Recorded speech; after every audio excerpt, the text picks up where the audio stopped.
मरकुस रचित सुसमाचार उसका 10 अध्याय और 46 पद से हम लोग देखेंगे।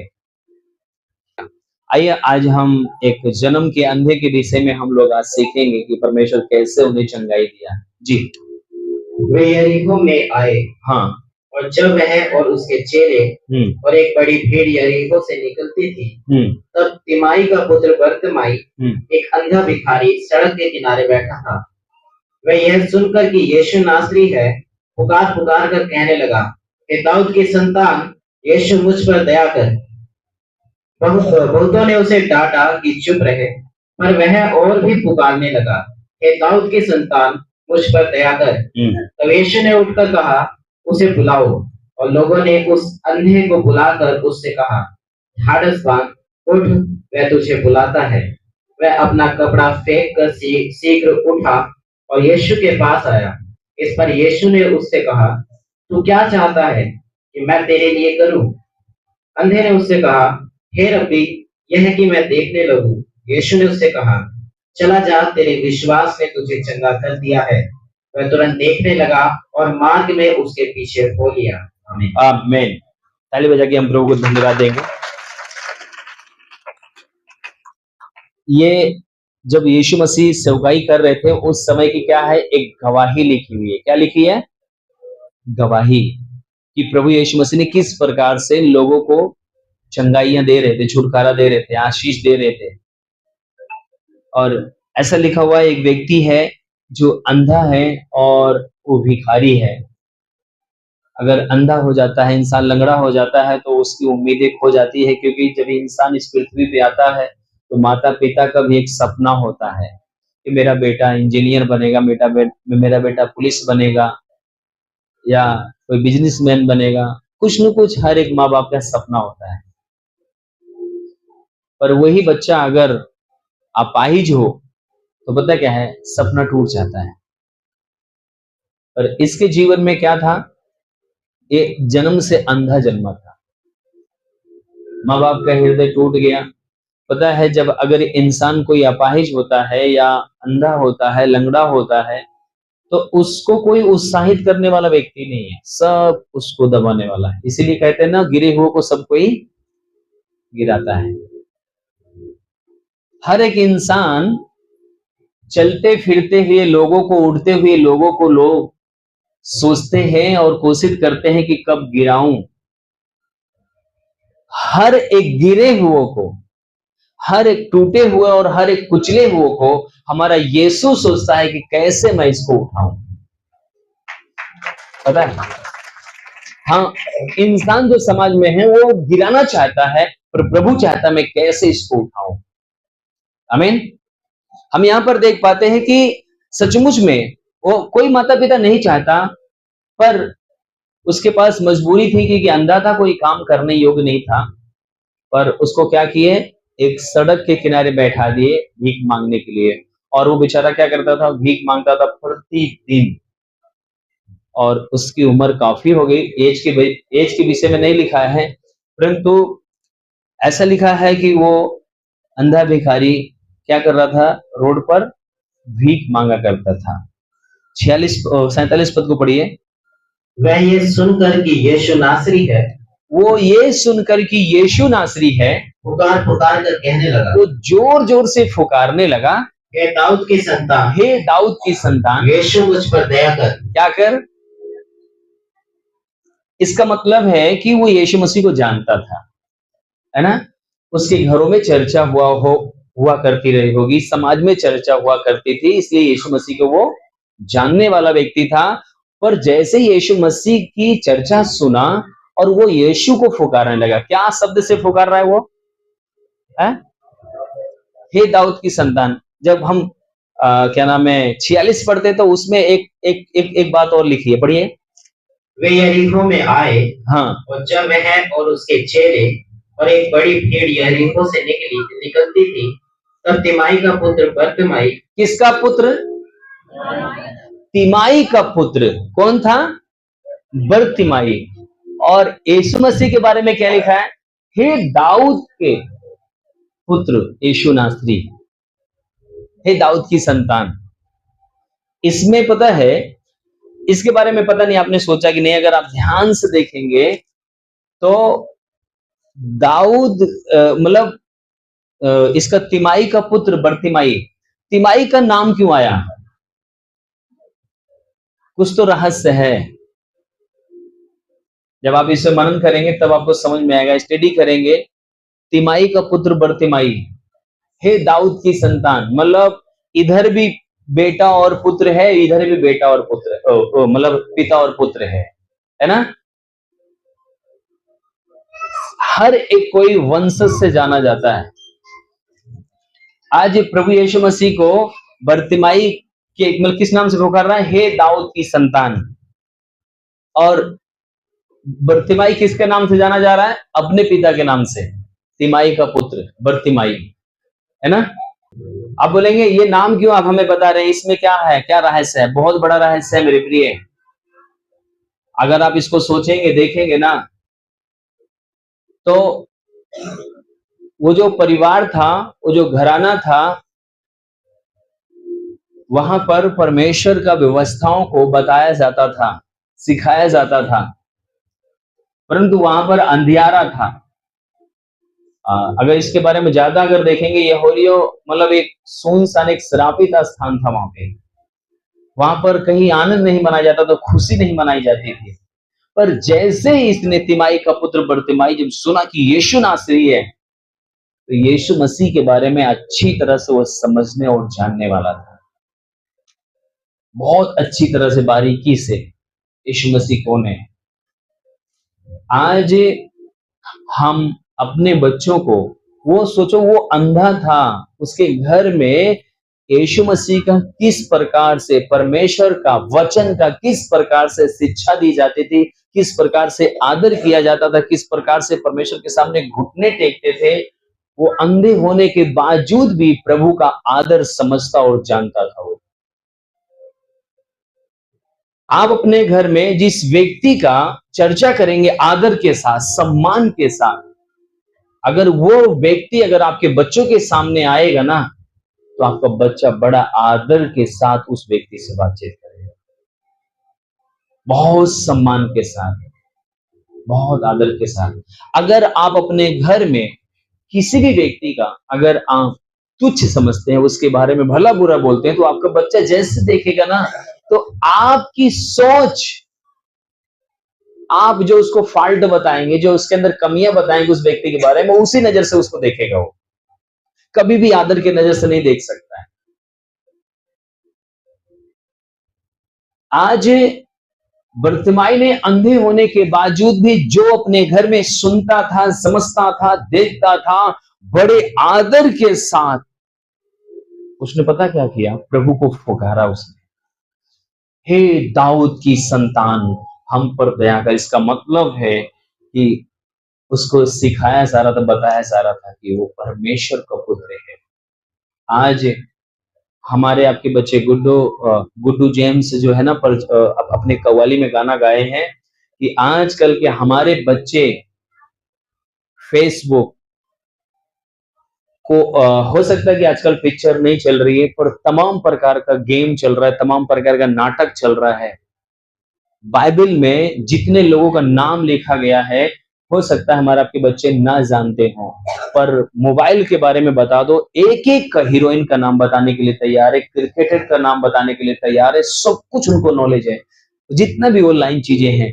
पर पता है कारण क्या है? वो कारण मोबाइल में सब कुछ दिया जा रहा है, इसमें भी सब कुछ है, पर इसका हम आदर नहीं करते, इसको हम नहीं पढ़ते, हम अपने घर में इसको सस्ता नहीं करते।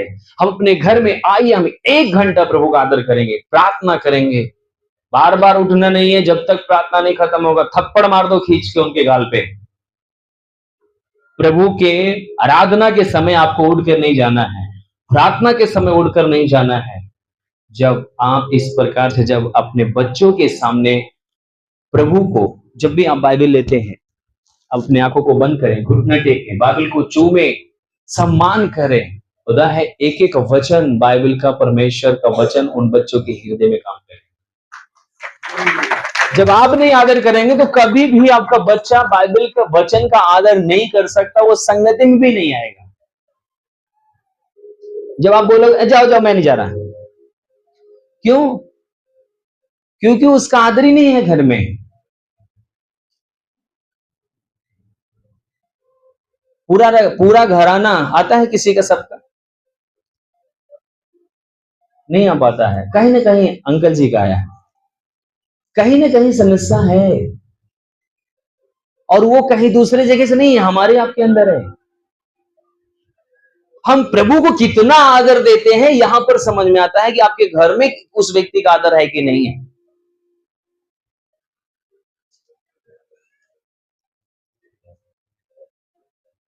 आपके घर में अगर आज आपके घर में कोई रिश्तेदार आ गया, आज मैं चर्च नहीं जाऊंगा, अरे प्रभु को कैसा आपने क्या सम्मान दिया, किसको आदर दिया आपने? प्रभु को दे रहे हो या उस व्यक्ति को दे रहे हो? मैं आपको बताऊं, जिस दिन आप प्रभु का निरादर करते हैं उस दिन आप बड़ी ब्लेसिंग को खो देते हैं। क्यों पता है? क्योंकि वो परमेश्वर जिसने आपको संभाला है, जब आपके घर में कमी घटी होती है, समस्याएं होती हैं, बीमारियां होती हैं, आपके नात रिश्तेदार आपसे रिश्ता तोड़ना शुरू कर देते हैं। सही बात है कि नहीं? जब आप लूट जाते हैं, जब आप, अब अभी मैंने क्या बोला था शुरू शुरू में कि इंसान मतलब सोचता है मैं कैसे इसको गिराऊं, पर प्रभु सोचता है मैं कैसे इसको उठाऊं। जब आप प्रभु को सबके सामने उठाते हो तो परमेश्वर आपको गिरने ही नहीं देता, कहीं पर कहीं नहीं गिरने देगा। जब हम प्रभु को उठाते हैं तो हमको परमेश्वर हमेशा उठा के रखता है, कभी गिरने नहीं देता है। आप देख लेना, मुझे नहीं पता है, मैंने अपने लाइफ में महसूस किया है, जब मैं 1-1 रुपए का तवा था, मेरा साइकिल अगर पंचर हो जाती थी तो उस समय 5 रुपए का पंचर लगता था। अभी पता नहीं साइकिल में कितना लगता है, क्योंकि साइकिल है ही नहीं। तो 5 रुपए मेरे पास नहीं था, 40 रुपए लगता है। 5 रुपए नहीं था मेरे पास कि मैं साइकिल का पंचर बनवा लूं। 4 किलोमीटर 5 किलोमीटर मैं और मेरी पत्नी पैदल साइकिल को अलग ढकेलते थे, रिश्तेदार भी मुंह फेर लेते थे, यहां तक कि घर के लोग भी मुंह फेर लेते थे, नहीं ये पैसे कहां से दूं तुम्हें मैं, है ना? परंतु पता है, जिस दिन से मैंने यीशु का आदर करना शुरू किया है, हो सकता है मेरे कई रिश्तेदार मुझसे बोले मैं तुमसे बात नहीं करूंगा, मैं तुम्हारे घर में नहीं होगा, मैं मत आओ, कोई दिक्कत नहीं, अगर मेरी पत्नी सही है, मैं सही हूं, सब कुछ सही है। पर जो लोग मना किए वही आके मेरे हाथ से 32वां ले गए। प्रभु ने आशीष दिया है, क्यों? क्योंकि जब हम प्रभु का आदर करेंगे तो प्रभु आपको हमको आदर देगा। आमीन। बर्तिमाई का वहां पर जो हम देख पाते हैं कि बर्तिमाई ने प्रभु को बड़े आदर के साथ पुकारता है, हे दाऊद की संतान हम पर दया कर। उसको पता है कि ये प्रभु का पुत्र है और ये दया करेगा। हम बच्चों को ये सिखाएं, ये समझाएं कि प्रभु आदर के योग्य है। जब उसके सामने तुम आदर करोगे, आप स्कूल में, नौकरी में, बिजनेस में, पढ़ाई में, जहां भी कहीं आप प्रभु को पुकारोगे, प्रभु आपसे बातचीत करेगा, एक एक आंसर आपको बताएगा, हर एक जगह आपको उठाएगा, नौकरी हो, बिजनेस हो, सब जगह आपको आदर दिलाएगा। आमीन। अगर हम प्रभु को सिर्फ स्वार्थ के लिए इस्तेमाल करेंगे तो फिर समझ लीजिए कि परमेश्वर कैसे हमें इस्तेमाल करेगा, क्योंकि हमारी सोच, हमारी समझ से उसका आसमान और धरती का फर्क है। कई बार हम लोग प्रभु को अपने दिमाग से इस्तेमाल करते हैं। बाइबल बताती है कि उसकी सोच और हमारी सोच में कितना फर्क है, जमीन आसमान का। वो हमारा उठना बैठना जानता है। पास्टर को तो हम आप धोखा दे सकते हैं, कलेशिया को हम आप धोखा दे सकते हैं, हम पर अपने प्रभु को हम कभी नहीं धोखा दे सकते। आप अपने लाइफ में, अपने जीवन में मेरे प्रिय, जब आप प्रभु को उठाएंगे, आप ध्यान देना, जब उसने बर्तिमाई ने पुकारा है तो कैसे आदर के साथ पुकारा है, बड़े सम्मान के साथ पुकारा, हे दाऊद की संतान हम पर दया कर। कई बार हमारे घर में कोई मेहमान, कोई बच्चा, कोई हमारे घर में कोई आता है ना, तो जब हम उस व्यक्ति का बड़े आदर करते हैं, किसी व्यक्ति का, तो हमारे बच्चे भी बड़े आदर करते हैं, उनके जाके पैर छूते हैं, आओ अंकल जी आओ आओ। क्यों? क्योंकि हमने उनका आदर किया है। कभी भी मैं अपने घर में, जैसे कोई भी, हम यहाँ पर जो हमारे भाई लोग सेवा करते हैं, अगर वो भैया लगते हैं तो आपको भैया बोलना, अगर वो चाचा लगते हैं तो चाचा बोलना है, सम्मान देना है। है ना। और सबसे बड़ी चीज, अगर आपका जीवन साथी सही है तो निश्चय सब कुछ बेहतर होगा। मैं प्रभु को धन्यवाद देता हूँ, मेरी पत्नी प्रभु ने बहुत अच्छा दिया है। कोई भी मेरे घर में आएगा, हो सकता है मैं अगर चाय पानी न पूछूं या मैं खाना न पूछूं, पर जरूर है इनके हृदय में कि उसको आदर देना है, प्रेम करना है, चाय बना के पिलाना है। खाली हाथ, खाली मतलब कोई जाए ना। जब हम उसको आदर कर रहे तो हमारे बच्चे भी क्या करेंगे, आदर करेंगे। आमीन, हालेलुया, बोलो प्रभु यीशु मसीह की। ठीक है, ये यहाँ पर किसके विषय में है, प्रभु के बारे में, कि प्रभु को किस प्रकार से आप प्रेम करते हैं। ये बहुत जरूरी है, ये बहुत जरूरी है कि आप किस प्रकार से प्रभु से प्यार करते हैं। थोड़ा हम 37 वचन को, मतलब 47 वचन को दोबारा से पढ़ेंगे। वो ये सुनकर कि यीशु नासरी है, पुकार पुकार कर कहने लगा। अब इसका मतलब क्या है कि वो जब ये सुना कि ये कौन है, यीशु नासरी है, तब वो पुकारने लगा, पहले नहीं। बहुत सारी भीड़ थी, सबके बारे में उसके घर में नहीं सिखाया जा रहा था, पर प्रभु के बारे में जरूर सिखाया गया कि कुछ तो है ना। हे यीशु नासरी, मुझ पर क्या कर, दया कर। दूसरी चीज, हे दाऊद की संतान, हाँ, यीशु मुझ पर दया कर। बहुतों ने उसे डांटा कि चुप रहे। ध्यान सुनना, बहुतों ने उसे क्या किया, बहुत जोर से डांटा, चुप रहो, शांत रहो। और वह और भी पुकारने लगा। वो क्या करने लगा, इसका मतलब है वो यीशु मसीह को बहुत अच्छी तरह से जानता है।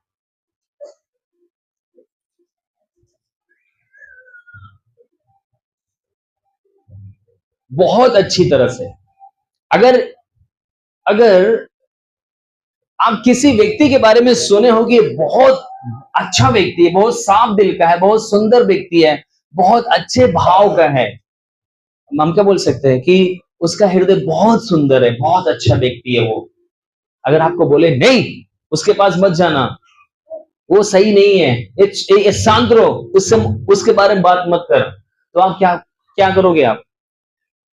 अच्छा, छोड़ दुनियादारी, मैं थोड़ा सा एक जगह और आपको लेके जाना चाहता हूँ, संसारिक रूप में आपको संसारिक समझाना चाहता हूँ, संसारिक तरीके से। अगर आप कोई क्रिकेट का दीवाना है तो धोनी को आप किस नजर से देखते हो? अगर आपको उससे मिलना हो तो आप कैसे जाओगे? कोई बोलेगा कोई नहीं जाएगा उसके पास, तो आप क्या करोगे? नहीं, वो बंदा अच्छा है, मैं जाऊंगा उसके पास। अगर आप किसी भी हीरो या हीरोइन को पसंद करते हैं, आप उसको मिलने के लिए मौका मिलेगा तो आप कैसे जाओगे? आपको डांटा जाए, नहीं नहीं मैं जाऊंगा। कुछ लोग देखते हो क्रिकेट टीम में जब खेलते रहते हैं लोग, तो कुछ लोग उसको पार करके भागता हुआ जाता है उसका पैर छूने के लिए, पर वो जो व्यक्ति है, जो खिलाड़ी है, उसको क्या करता है, गले लगाता है। लोग उसको डांटते भी है, फटकारते हैं, परंतु उसको पता है कि वो जो व्यक्ति है वो शानदार, वो अच्छा व्यक्ति है ना। समझ रहे हैं? इसका मतलब है कि आप जानते हो तभी आप भाग के जा रहे हो। अगर आप उसको नहीं जानते तो आप नहीं जा सकते। सबसे पहले जरूरी है कि आप अपने प्रभु को जानेंगे, तभी आपके जीवन में वो सारी चीजें हो पाएंगी जो परमेश्वर आपके लिए दिया है। आपको जानना जरूरी है, क्योंकि जब बरतमई ने यीशु को पुकारा, हे दाऊद की संतान हम पर दया कर, तब लोगों ने बोला शांत रहो, भिखारी कहीं का, चिल्ला रहा बेमतलब में। उसने बोला अरे ये हमें डांट रहे। फिर वो उठता है और जोर से चिल्लाता है, हे दाऊद की संतान हम पर दया कर। सबकी आवाज दब गई। प्रभु यीशु मसीह सुन रहा था। भाई बताते कि यीशु मसीह जब जा रहे थे ना, पता है यीशु मसीह के सामने एक ऐसी दीवार खड़ी हो जाती है जो इस बंदे के अंदर जो कसक थी, जो प्यार से विश्वास से पुकार रहा था कि यीशु मेरे जीवन में सब कुछ कर सकता है। और बाइबल बताती है कि यीशु मसीह वहां ठहर गए, रुक गए। हालेलुया। क्या हो गया वहां पर? कुछ माहौल बदल गया, वहां पर सब कुछ अचानक बदल गया वहां पर। हमें जब यीशु मसीह वहां पर रुक गए, आगे पढ़िएगा थोड़ा से। तब यीशु ने ठहर कर कहा, तब यीशु प्रभु ने ठहर कर कहा, उसे बुलाओ। और लोगों ने उस अंधे को बुलाकर उससे कहा, ढाढ़स बांध, उठ, मैं तुझे बुलाता है। एक चीज अब यहाँ पर आपको नोट करना पड़ेगा, जो व्यक्ति को यीशु मसीह ने भेजा था बरतमई के पास, उन्होंने क्या बोला? क्या बोला उस बर्तिमाई से? यीशु मसीह ने किसी को भेजा था कि नहीं? फिर से पढ़ दीजिए, लोग सुने नहीं लग रहा है। तब यीशु ने ठहर कर कहा, तब यीशु ने ठहर से मतलब रुक के कहा, उसे बुलाओ। उसको जाओ बुला के लाओ। और लोगों ने उस अंधे को बुलाकर उससे कहा, ढाढ़स बांध। क्या करो? बर्तिमाई से क्या जाकर बोले? क्यों बोले ढाढ़स बांध? आप किसी परेशान व्यक्ति से मिलते हो, किसी मजबूर से मिलते हो, किसी तकलीफ व्यक्ति से मिलते, जो टूटा हुआ, जो बिखरा हुआ, जो लुटा हुआ है, जब किसी परेशान व्यक्ति को, बीमार व्यक्ति को मिलते हो, तो आप क्या बोलते हो उसको? ये लोगों ने कैसा उसको बोला? पता है, जब ये शब्द बोले ना, ढाढ़स बांध, बहुत चमत्कार वहां पर हुआ। क्या चमत्कार हुआ? थोड़ा आगे पढ़े, थोड़ा 2 लाइन। वह अपना कपड़ा फेंक कर, वो बाप रे, ये जो शब्द है ना, बहुत बड़ा, इसको जो है ना छोटा वचन किया गया है। जब इसको सही से मनन करोगे, उन्होंने जो संदेश उसको दिया है ना, जो विश्वास का शब्द दिया है ना, उसने पता क्या किया? सबसे पहले वो सब कुछ फेंक दिया है। बर्तिमाई अपने से नहीं फेंका है, कोई तो है जो विश्वास का तीर उसके सीने में दिया है। कोई तो है जो उसके जीवन में एक ऐसा बीज बोया है कि सब कुछ तेरा इतिहास बदलने जा रहा है, सब कुछ चेंज होने जा रहा है। जब इसको आप ध्यान से मनन करो, सोचो इसके विषय में। बोलो प्रभु यीशु मसीह की। सबसे पहले इसने सबकी आवाज दबाई, क्योंकि यीशु मसीह को जानता था। दूसरी चीज, जो लोग जाकर उसको बोले हैं, वहां पर वो तुरंत, अगले पद में लिखा हुआ है कि उसने जो झोरी, जो डंडा, जो एक अंधे के पास क्या चीज होता है? कटोरा मांगने को होता, और डंडा होता, उसके पास लाठी होती या झोरा झंडी होता है। उसने क्या किया? अच्छा एक बात बताओ, एक अंधा, चलो ठीक है, कटोरी फेंक सकता है, झोली फेंक सकता है, क्या डंडा फेंक देगा? कैसा विश्वास उसके अंदर आ गया कि उसने उठा के फेंक दिया सब। लाठी क्या है? उसका जीवन का सहारा है भाई। कभी सोचा इसके विषय में? आगे पढ़िए एक बार इसी वचन को दोबारा से। वह अपना कपड़ा फेंक कर, हाँ, शीघ्र उठा, हाँ, और यीशु के पास आया। जो भी कुछ उसके पास था, उसने सब कुछ, उस व्यक्ति ने लाठी, झोरी, क्या नाम है, कपड़ा, सब कुछ क्या किया? फेंक कर यीशु के पास से गिराया। पर इससे पहले यीशु मसीह के पास आने से पहले उसके अंदर ये पूरा कॉन्फिडेंस के साथ विश्वास कर लिया था कि मेरा काम परमेश्वर ने कर दिया है, मेरे जीवन में चमत्कार हो चुका है। जब आप यहाँ पर आते हैं, जब प्रभु यीशु मसीह के ऊपर आते हैं, जब आपको कोई परमेश्वर का दास या दासी जब आपको ढाढ़स बनाता है, ढाढ़स पता है कहाँ बांधा जाता है? जब आप परेशानी और समस्या में होते हैं, जब आप थक जाते हैं, तब आपको कोई संदेश जो देने वाला है, वो किस प्रकार से आपको समझाता है। कुछ लोग बोलते हैं 5 संडे चले जाओ, 7 संडे चले जाओ, यीशु मसीह आपको चंगाई देगा, जाकर लोगों को बताते हैं। पर उनको बता देना, जिस दिन आप यीशु मसीह के पास जाओगे, आपको बेटा और बेटी बना लेगा। छोड़ने का, हटने का मतलब ही नहीं है। यीशु मसीह कहता है, मैं तुझे कभी नहीं छोड़ूंगा, कभी नहीं त्यागूंगा, कभी। आप भूल सकते हो, आपका काम निकल जाए, आपका मतलब निकल जाए, आप भूल सकते हो। पिछले संडे आपने सुना एक वचन को, यीशु मसीह ने क्या बोला? पहला जैसा प्रेम तुम्हारा नहीं, तुम ठंडे हो गए हो, है ना, भूल चुके हो, तुम्हारा पहला जैसा प्रेम नहीं है। पर यहाँ पर जो इस वचन को हम मनन कर रहे हैं, जो सोच रहे हैं, प्रभु का वचन हमें जो सिखा रहा, बता रहा है, सबसे पहले मेरे प्रिय जो भाई या बहन आपको ढाढ़स बनाते हैं, वो अच्छी तरह से जानने वाला होना चाहिए। यीशु मसीह ने पता है ऐरा गैरा को नहीं भेजा था, जो यीशु मसीह के ऊपर अच्छी तरह से विश्वास करने वाले थे और जो यीशु मसीह को जानते थे कि सब कुछ बदल जाएगा, उन्हीं लोगों को क्या किया था, प्रभु यीशु मसीह ने भेजा। और जब भेजा तो वो जाकर क्या बोले, ढाढ़स बांध। ढाढ़स बांधने का मतलब क्या है, उसको आप क्या समझाओगे सामने वाले को? ढाढ़स बांध, जो तू रो रहा है, जो तू भीख मांग रहा है, जो तेरे जीवन में समस्याएं हैं, जिस स्थिति में तू पड़ा है, जिस तरह तू परेशान है, तू हिम्मत कर, अब ये दिन तुझे देखने को नहीं है। ये जो दुख भरा दिन है, जो संकट भरा दुख है दिन है, अब ये तेरे जीवन से जाने वाला है। अब वो सब कुछ बदलने वाला है। तू ढाढ़स बांध। तुझे पता है वो सर्वशक्तिमान तुझे नाम लेकर बुलाया है, वो तुझे फुकारा है, वो तुझे अपने पास बुलाया है। जिस प्रकार से उसको संदेश दिया गया, उसने उठाकर सब कुछ फेंक दिया।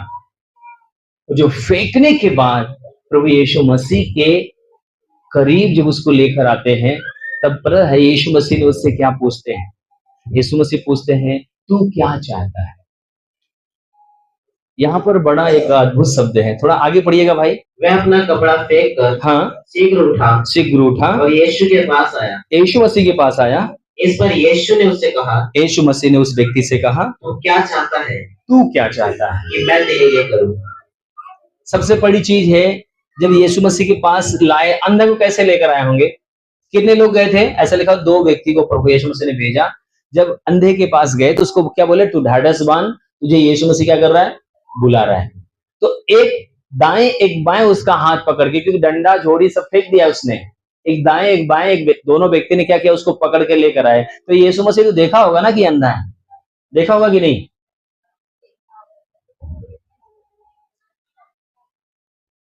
कई बार हम लोग जाते हैं, प्रभु तू तो सब जानता है, मेरे लिए सब अच्छा कर दे।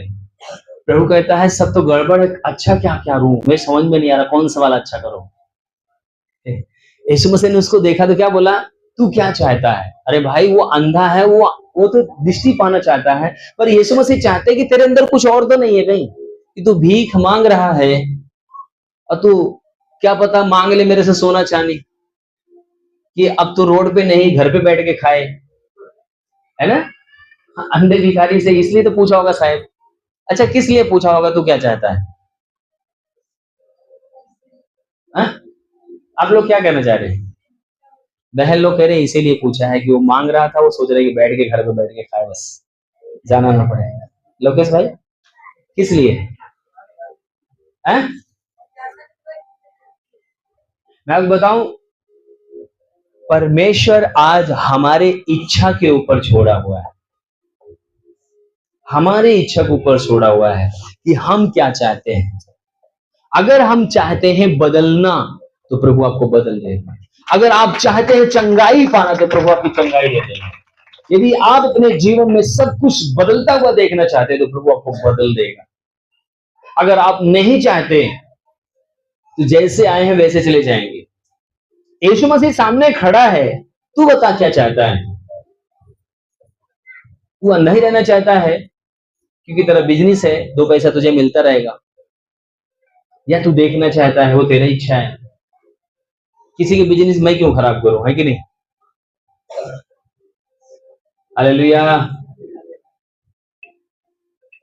बहुत से भाई बहन परिवार अपने लाइफ में, पता है, प्रभु यीशु मसीह को अपने जीवन में काम करने से रोकते हैं कि प्रभु बस आगे काम नहीं करना, बस यहीं तक काम करना। हम जिससे मांग रहे हैं वो है कौन? हम जिसके पास आए हैं वो है कौन? सबसे पहले हमें उसको जानना है। बरतमई ने ऐसे नहीं झोड़ी झंडी फेंक दिया था।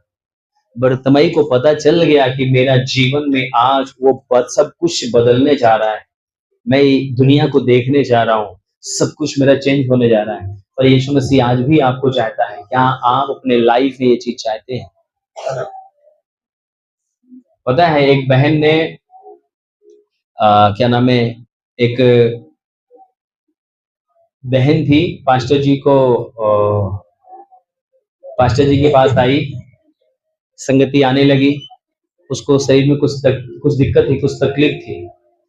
तो बोले कि एक काम करो, इसको संगति कोई बहन के द्वारा मिली, वो संगति आई, पास्टर जी के पास आई, प्रार्थना हुआ, वो ठीक हो गई। जब वो ठीक हो गई तो पढ़ी लिखी बहन थी, उसने प्रभु को अच्छी तरह से समझी और जानी, और वो हर एक संडे को चर्च में जाना शुरू किया, संगति में जाना शुरू किया। तो उनका पति ड्रिंक करते थे, दारू पीते थे। तो और उनका पति जो है कोई सरकारी जॉब में बहुत अच्छे जगह पे थे, पुलिस पुलिस विभाग में कहीं अच्छे पोस्ट पे थे वो। तो एक दिन क्या हुआ, तो जैसे आपकी लाल किताब है ना, वो लाल किताब है, जैसे मेरी वाली तो गोल्डन है, मेरी गोल्डन है, आपकी लाल है, पर सेम है, सब कुछ लिखा सेम है, कुछ भी एक अक्षर भी दाएं बाएं नहीं है, पर सिर्फ क्या है, ये बटन वाली है, आपकी सिंपल है। तो क्या हुआ, वो बहन बाइबल लेकर निकली, तो उसका पति देखा, बोला तू कहाँ जा रही है, ये लाल किताब क्या है, दिखा मुझे, कौन दिया तुझे ये? तो उसने बोला कि मेरा पास्टर जी ने दिया है। तो बोले एक काम कर, तो अपने पास्टर का एड्रेस दे, मैं उसको जान से मार दूंगा, तुझे ईसाई बना रहा है। बोले अरे बाप रे, ये तो बहुत खतरनाक आदमी है, एक तो प्रशासन वाला है। वो डर गई बेचारी, पास्टर जी के पास बोली मैं चर्च नहीं जाऊंगी, आज नहीं जाऊंगी, वो रख दिया, गई नहीं बेचारी। पर वो प्रभु से प्रेम करने वाली बहन थी, उसने क्या किया, फिर दूसरे दिन, दूसरे संडे वो कैसे करके गई तो पास्टर जी को बोले, पास्टर जी मैं आपसे बातचीत करना चाहती हूँ। ठीक है, हम प्रार्थना के बाद बात करेंगे आपसे। प्रार्थना हो गया, सब कुछ हो गया, तो ऑफिस में गई, तो वो सारी बात बताने लगी, पास्टर जी मेरा पति आपको ऐसे ऐसे बोल रहे थे, बहुत जोर हंसने लगे। बोले आपको, आपने पति को कैसा देखना चाहती हो? बोले मतलब? बोले आप कैसा चाहते हो कि आपका पति हो? बोले मैं तो चाहती हूँ कि मेरे साथ वो आराधना करे, प्रार्थना करे, वो अच्छे से सबके साथ बढ़ता हुआ है। पर पता है उसने बाइबल देखा तो गुस्सा हो गया, बोला तो मेरा दारू छुड़वा देगी, बहुत सारा चीज है। तो बोला एक काम करो, आप प्रभु के सामने घुटना टेको कि प्रभु मेरा पति आपकी आराधना करने वाला बन जाए। वो तो दारू पीने से दुखी थी कि मेरा पति दारू पीता है। पास्टर ने पूछा तू कैसे उसको देखना चाहती है, तू कैसे उसके जीवन को देखना चाहती है, तेरे ऊपर है, तू कैसा देखना चाहती है। अगर तू जैसे चाहेगी वैसे तेरा पति को परमेश्वर बनाएगा, ध्यान रखना। अब पास्टर ने बड़े विश्वास के साथ उसको बताया, वो बहन ने फास्टिंग करना शुरू किया, संगति करना शुरू किया बराबर। और पता है एक दिन क्या हुआ, वो क्या नाम है, जो व्यक्ति था उसने बोला, वो तू अपने पास्टर को बुला, मेरे पेट में थोड़ा दर्द होता है, उसको बुला। वो अपने पति के मुंह देख लिया, ये तो मारने के लिए बोल रहा था, वो दर्द हो रहा है इसलिए बुला रहा है, क्योंकि उसने कई दवाइयां कराया, आराम नहीं मिला उसको। तो पास्टर जी आए, जैसे गाड़ी खड़ी की तो वो डर रहे थे कहीं ऐसा ना हो कि ये चालाकी से मार न दे, वो डर भी रही थी बेचारी। तो जैसे ही गए, पोलदनिया उनका नाम है, बल्कि वही पास्टर है, जैसे वो पहुंचे, ओ प्रेस लॉर्ड, हाथ मिलाए, आइए आइए, ऑफिस में ले गए, बैठाए, उनके लिए चाय कॉफी सब अच्छा से नाश्ता कराए। नाश्ता कराने के बाद उनको बैठा दिए। बैठाने के बाद बोले कि मैं सुना हूं कि आप लोग प्रार्थना करते हैं और समस्या चली जाती है। बोले हाँ, सुनो, अगर नहीं ठीक हुई तो ध्यान रखना कुछ गड़बड़ हो सकता है। वो पत्नी बोली ये सुधरेगा नहीं लग रहा है, दर्द हो रहा है फिर भी बोल रहा है। उसके बाद बोले ठीक है आप घुटना टेको। घुटना टेक दिया भाई। अब पत्नी का और प्रेशर बढ़ने लगा कि ये घुटना टिका रहा है पास्टर, का पंगा ना हो जाए। बोले अपने पापों को अंगीकार करो। उसकी पत्नी तो बेचारी कांप रही है, कर क्या रहे पास्टर साहब, ये प्रार्थना कर देना चाहिए, आप उसको घुटना टिका रहे हो, पापों को अंगीकार करा रहे हो, क्या करवा रहे हो आप? अब पास्टर जी ने जैसा बाइबल में प्रक्रिया है कि दाऊद ने परमेश्वर के सामने अपने सारे गुनाह पापों को अंगीकार किया। पता है जब वो अपने गुनाह और पापों को अंगीकार कर रहे थे, उनके सर के ऊपर से बंधन टूट रहा था, पवित्र आत्मा काम कर रहा था।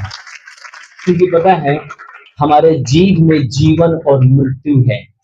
जब हम अपने जीव के द्वारा जब हम जीवन बोलते हैं, पापों को अंगीकार करते हैं, पता है जब आप कोई भी जुर्म, अगर किसी भाई या बहन से गलती हो जाती है, एक दूसरे से बोलते हो सॉरी, मुझसे गलती हो गई, तो पता क्या होता है, सामने वाला आपको बोलता है कोई बात नहीं भैया, माफ कर देता है। तो सोचो हमारा परमेश्वर के सामने जब हम घुटना टेकते हैं, जब हम क्षमा मांगते हैं, तो प्रभु हमें क्या करता है, माफ करता है, हमें हमारे ऊपर दया। भजन संहिता 51 पढ़ लेना, वहां पर दाऊद ने इस विषय में बहुत गहराई से लिखा है। जैसे ही पास्टर जी ने घुटने टिकाया और अंगीकार कराया और बोला प्रभु यीशु के नाम में आपके शरीर से सारा तकलीफ दूर हो जाए, तुम ठीक हो जाओ, प्रार्थना किए, जाकर वो चाय पाने फिर से दूसरे कमरे में बैठे। उसके बाद वो अंदर अपनी पत्नी को ले गया, बोला यार तेरा पास्टर तो मेरे ऊपर हाथ नहीं रखा, प्रार्थना किया, मेरा दर्द चला गया, कुछ लगता है क्या दिया जाए, क्या करे? बोले कुछ नहीं लगता। उसकी पत्नी खुशी हो गई बहुत, बोली एक काम कर, पास्टर को विदा कर दिए, जैसे भी जो भी था उनके पास भेंट ओढ़ दिए। वो पास्टर गए, आप अपने पत्नी से एक एक बात पूछने लगे, कैसे लोग आते वहां पर, कितने लोग आते वहां पर, क्या होता वहां पर, सब कुछ पूछने लगे। बाद में कहता है अब की संडे मुझे लेके चलिए। अगले संडे गया, पास्टर जी प्रचार कर रहे थे, पवित्र आत्मा छुआ, आंसुओं के साथ रो रहे थे, प्रभु ने उनको टच किया और अपने जीवन उन्होंने यीशु को दे दिया। आज वो प्रचारक है। प्रभु के लिए सब कुछ संभव है, सब कुछ परमेश्वर बदल सकता है, पर आप कैसा चाहते हो ये बहुत बड़ी बात है। वो भाई साहब की प्रार्थना के द्वारा नहीं हुआ, उस बहन के प्रार्थना से उसके जीवन में काम हुआ है। आप अपने बच्चे के लिए, आप अपने पत्नी के लिए, आप अपने माता पिता के लिए, आप अपने पति के लिए आशीष का कारण हैं। आप कैसा देखना चाहते हैं अपने जीवन साथी को, आप किस रूप में देखना चाहते हैं, वैसे ही आपको। कई बार कुछ लोग बोलते हैं अरे 4-5 बंटवाएगा तो गुंडा बन जाए तो ठीक है। वो गुंडा बन जाता है, जब जेल जाता है तो रोते हैं। फिर आप अपने जुबान से गुंडा क्यों बोल रहे हो भाई? आप अपने बच्चों को जैसा देखना चाहते हैं आप बोलो, मैं वर्दी में देखना चाहता हूं, मैं एसपी के रूप में देखना चाहता हूं। परमेश्वर धूल पर से उठाने वाला है, ध्यान रखना। आपके आंसू उसके भलाई के लिए गिरे, आपके आंसू परमेश्वर के सामने कि प्रभु मेरे जीवन में ऐसे मैं अपने बच्चों को देखना चाहता हूं। परमेश्वर के लिए सब कुछ संभव है, आपके हमारे लिए सब कुछ करने वाला परमेश्वर है। हमें आपके जब जब क्या नाम है, बरतमाई को जब प्रभु यीशु मसीह ने सामने लेकर आया, तो बरतमाई से प्रभु ने क्या पूछा, तू क्या चाहता है कि मैं तेरे लिए करूं? आज हमसे आपसे प्रभु पूछना चाहता है, हम क्या चाहते हैं अपने लाइफ में, हमारे जीवन में क्या है, हम कैसे अपने परिवार को देखना चाहते हैं, कैसे अपने लाइफ को देखना चाहते हैं। प्रभु परमेश्वर आज भी हमारे और आपके लिए वो सारे काम करने के लिए तैयार है। ऐसी कोई समस्या नहीं, ऐसी कोई रोग नहीं, ऐसी कोई बीमारी नहीं है जो मेरा आपका प्रभु सही ना कर सके। हर एक वो चीजें हमारा आपका प्रभु सही करना चाहता और करता है। आमीन। मत्ती 4:23 हम देखेंगे थोड़ा से जल्दी से। यीशु मसीह किस किस प्रकार की समस्याओं को सही कर सकता है, यहाँ पर जो लिखा हुआ है ध्यान से देखेंगे। यीशु सारे गलील में फिरता हुआ, बाइबल बताती है कि यीशु मसीह सारे गलील में फिरता हुआ उन आराधनालयों में उपदेश करता, हाँ, और राज्य का सुसमाचार प्रचार करता जी, और लोगों की हर प्रकार की बीमारी और दुर्बलता को दूर करता रहा। कितने प्रकार की? जोर से बोलो। हर प्रकार क्या कि कितना प्रकार की है? आप क्या नाम देना चाहते हो? हर प्रकार का मतलब क्या है? आ? कोई ऐसी बीमारी है जिसे यीशु सही न कर सके? क्या लिखा हुआ है? हर प्रकार की बीमारियों को यीशु मसीह क्या करता रहा? चंगा करता रहा, हर एक प्रकार की। अच्छा, जूम में कितने लोग जुड़ते हैं? हमारा जो जूम चलता है 7:30 से 9 बजे प्रतिदिन चलता है, प्रतिदिन, सिर्फ संडे शाम को छोड़कर। और सुबह 4:30 से लेकर 6 बजे तक प्रतिदिन चलता है, वो प्रतिदिन चलता है। और शाम वाला खाली संडे को छोड़कर। जूम मीटिंग में, बेटा शांत रहो, जूम मीटिंग में मैं एक दिन प्रचार करने के लिए आया, और जैसे ही मैंने प्रचार शुरू किया, पवित्र आत्मा मुझसे बोला कि किसी को लहू बहने की समस्या है, प्रभु आज चंगाई देगा। और मुझे नहीं पता कि कोई बहन जुड़ी है और वो कैमरा खोल रखी है। मैंने कहा प्रभु यीशु मसीह लहू से संबंधित बीमारियों को नाश कर रहा है, इस समय पवित्र आत्मा की समझ छू रहा है। और वो इलाहाबाद में जूम खोलकर बैठे हुए थे और उस बहन को बवासीर के द्वारा पूरा लहू बहता था। उन्होंने गवाही दिया कि 50,000 से ज्यादा मैंने इलाज करा लिया और ठीक नहीं हुआ, 4, 5, 6 साल हो गया, आराम नहीं हुआ। पर उस दिन से प्रार्थना जब हुआ, उसी घड़ी बड़ी जोर से चीखी, चिल्लाई बहुत जोर से, उसका पति उनको पकड़ा और दुष्ट आत्मा को जब डांटा हमने यहाँ से, प्रभु यीशु के नाम से दुष्ट आत्मा निकल गई। उस दिन से आज तक कभी लहू नहीं हुआ, प्रभु ने इसको चंगाई दिया। मैं आपको बताऊं, मुझे नहीं पता कि आपके शरीर में, आपकी बॉडी में क्या समस्या है, पर मेरे प्रभु को पता है कि आप कैसे स्थिति में गिरे हुए हैं। आपको कितने कितने तरीके से लोग गिराना चाहते हो, गिरा दिए हो तंत्र। अभी कोई बहन गवाही दे रही थी कि मेरे घर पे कुछ तंत्र मंत्र किया गया था, कुछ बता रही थी ना। और क्या हुआ, वो मेरे पास फोन किया तो मैं हंस रहा था। मैंने कहा ये क्या है, तंत्र मंत्र क्या है? अगर आप कहते हो कि ये मेरे जीवन में हो जाएगा तो हो जाएगा। तंत्र नहीं, वो बकरा नहीं भैंसा काट दे मेरे दरवाजे को, कुछ नहीं होगा। हम नहीं विश्वास करते उसके ऊपर। कोई भी शैतान हमारे घर के अंदर नहीं आ सकता। अगर आप विश्वास करते हो नहीं आ सकता। नींबू काट दे, कुछ भी काट दे, नहीं होगा कुछ आपको। हम तो हंसते हैं उसको देखकर, कुछ नहीं हो सकता। अगर आप अरे बाप रे, वो कह रहा अरे डर गया, ले आ जा, फिर लाइन पे आ जा, है ना। भैया हम जात रहे नहरिया पकड़ के, भल्ला से पानी में ऐसे उल्ला मारा, पेट में दर्द होने लगा। अरे भाई तू डर क्यों गया है? प्रभु यीशु मसीह बोला है कि शैतान की हर एक सामर्थ के ऊपर क्या मिला है? हमको, आपको अधिकार मिला है। शैतान को मेरे ऊपर अधिकार नहीं मिला है। उत्पत्ति में देख लेना, उत्पत्ति में बाइबल बताती है कि शैतान को खुदावन ने क्या किया है? श्रापित किया है। बोला, क्या बोला है पता है? बोला है सारे प्राणियों से तू श्रापित होगा और तू इसके पैर को डसेगा, ये तेरे सर को कुचलेगा। आपको सर कुचलने का अधिकार है भाई, आप क्यों डर रहे हैं? हालेलुया। जब आप संसार में थे तो ठीक था, पर आज नहीं हो सकता आपके लाइफ में ये सब चीजें। यीशु केवल आत्मा ही नहीं, शरीर को भी चंगा करता है। उसके लिए कोई बीमारी बड़ी या छोटी नहीं है। यीशु मसीह के लिए कोई बड़ी छोटी बीमारी नहीं है, आपके लिए हो सकता है। अरे बाप रे, उसको टीबी हो गया, कैंसर हो गया, हाँ आप बोल रहे, हाँ उसके लिए कुछ कोई फर्क नहीं है, कुछ भी नहीं है। बाइबल बताती है कि हर एक घुटना झुकेगा, हर एक जुबान अंगीकार करेगी यीशु मसीह ही प्रभु है। बेटा मोबाइल रखो। हालेलुया। आपके लिए हो सकती है। यहां पर लिखा हुआ हर एक प्रकार की बीमारी को क्या करता रहा यीशु मसीह? चंगाई देता रहा। हर एक को चंगाई देता रहा, हर एक व्यक्ति की, जितने लोग उसके पास आए। हालेलुया, बोलो प्रभु यीशु मसीह की। मत्ती 4 का मत्ती 14 का जो है, 14 पढ़ना है आपको।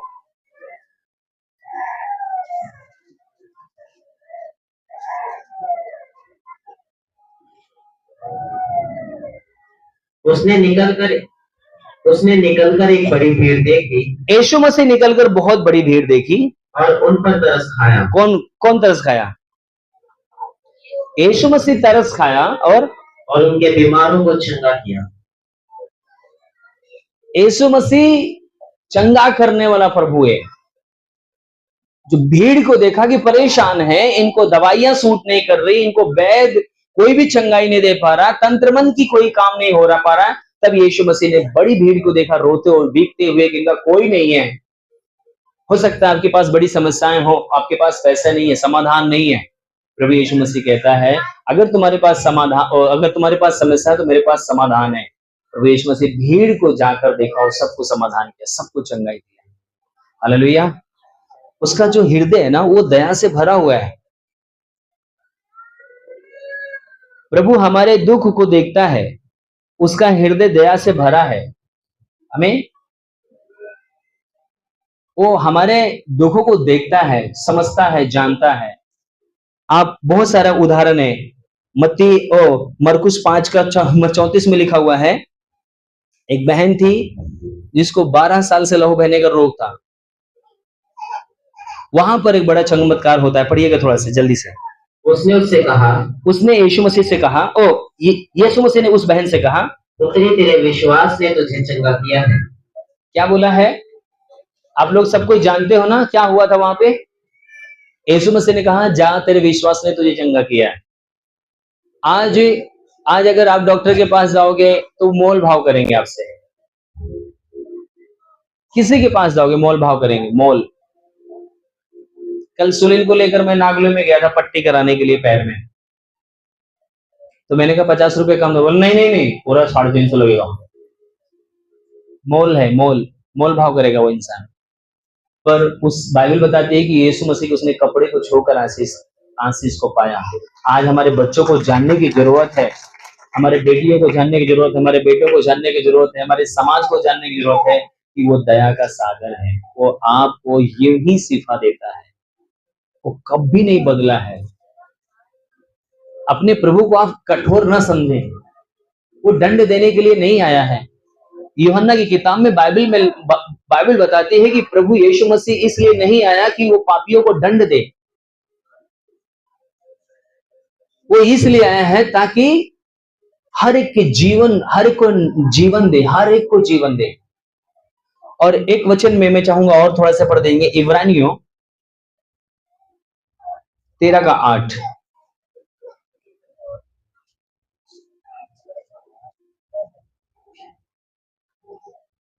यीशु मसीह कल और आज और युगान युग एक सा है। बाइबल क्या बता रही है? यीशु मसीह जैसे उस समय चंगाई कर रहे थे वैसे आज भी चंगाई कर रहे हैं। उस समय क्या था कि जैसे मैं आपको शरीर में देख रहा हूं, मेरा नाम मनोज है, मैं एक कपड़ा पहना हूं, मेरे हाथ में मैक है, आप मुझे देख पा रहे हो।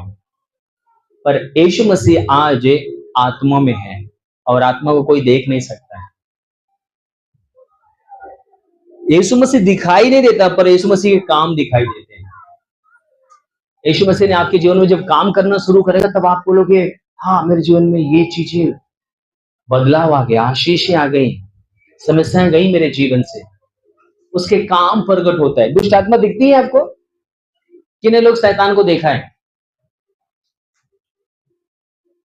हाथ उठाए, कितने लोग देखा है? कोई बोल ही नहीं रहा है, कोई नहीं देखा। मैं भी नहीं देखा। टीवी पिक्चरों में दिखाते हैं, नकाब पहन लेते हैं, दांत बड़ा कर लेते हैं, आंख दिखा देते हैं, जीभ दिखा देते हैं, ये वो ऐसा करते हैं। वो सिर्फ पैसे कमाने के लिए आपको दिखाते हैं कि शैतान ऐसा है। मैं आपको बताऊं, शैतान दिखता नहीं है पर उसका काम दिखता है। शैतान जब आपके घर में आएगा, जब आपके परिवार में आएगा, तो उसका काम दिखाई देना शुरू कर देगा। बीमारी आना शुरू हो जाएगी। दारू, बीड़ी, गुटखा, शराब, ये शैतान का है। वो आपके जीवन में धीरे धीरे राज्य करना शुरू करेगा। उसका काम विनाश की ओर लेके जाएगा। उसका एक ही चीज है कि आपको दफन कर देना, मिट्टी में लेके मिला देना। आप लोग ने सुना होगा, फेफड़ा में पानी आ गया है, फेफड़ा खत्म हो गया है दारू पी पी के। ये किसका काम है? शैतान का है। वो आपके आंख को बर्बाद करना चाह रहा है। आपके बच्चे के पास कपड़े नहीं है पर दारू के लिए आप परेशान है। 100 रुपए कमा रहे, 50 रुपए का दारू पी रहे। ये शैतान आपको इतना विवश कर देता है कि आप घर का अनाज बेचने के लिए तैयार है। कौन है ये? शैतान है आपके पीछे।